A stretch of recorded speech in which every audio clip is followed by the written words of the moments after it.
Okay, now I have the holes filled with the rag.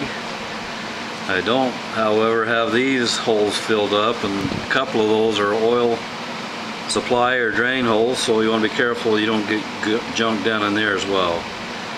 But my base gasket come off pretty well. Last time I did this, I put oil or grease on each side, so it came off pretty well. But there's a little bit of residue I'd like to clean off.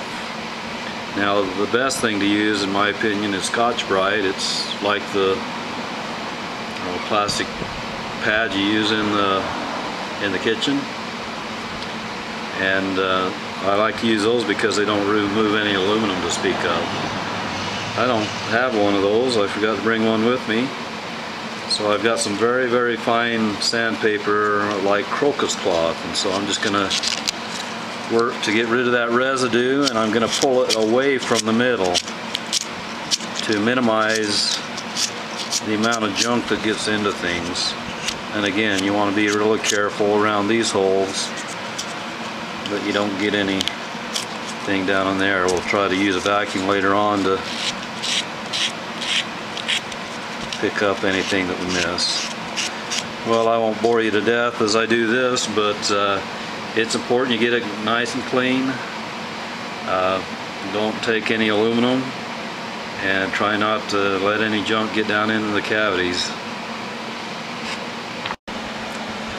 Okay, I have the opening around the connecting rod all cleaned up, and I did the same to the base of the cylinder. Cleaned everything out, vacuumed everything out so no junk could get inside the engine, and then pulled the rags out.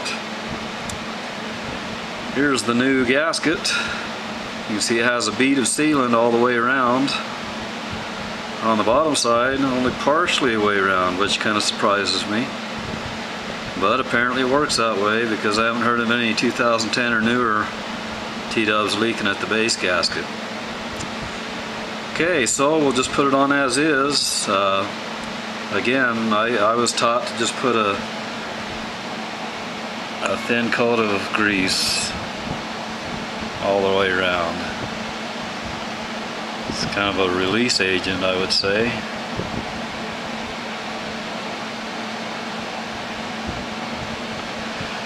Some people are inclined to put silicone on these. That's a bad move.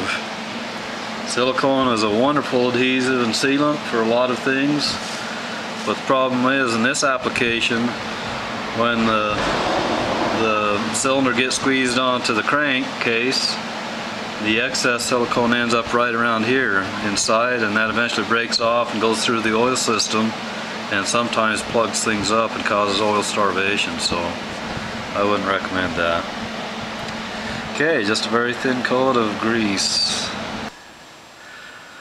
Okay, you can see the one hole is bigger than the others, and so that means there's only one way you can put the gasket on. The big corner or big hole goes in this right rear corner, and that's a drain for the oil of the head. Okay, so the first thing I need to do is thread this wire up through, and of course, now that I have the rags out of the holes, I need to be very careful that I don't get anything down in there. Okay, and the wire and the chain. Slip that up over the timing chain guide.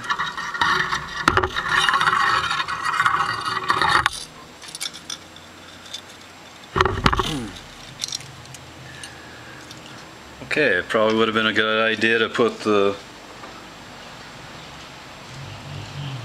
little locating pins in first, but we can still do that. You want to just put them in the hole and push them down, wiggle them a little bit till they seat. Same for another one right here. Okay, now we need an O-ring right there. Let me grab that.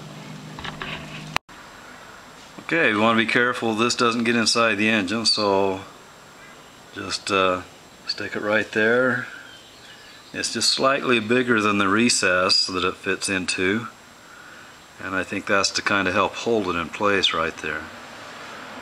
Okay, that's in place.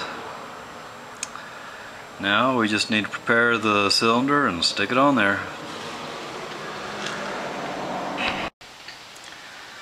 Okay, I've cleaned up the bottom of the cylinder as well.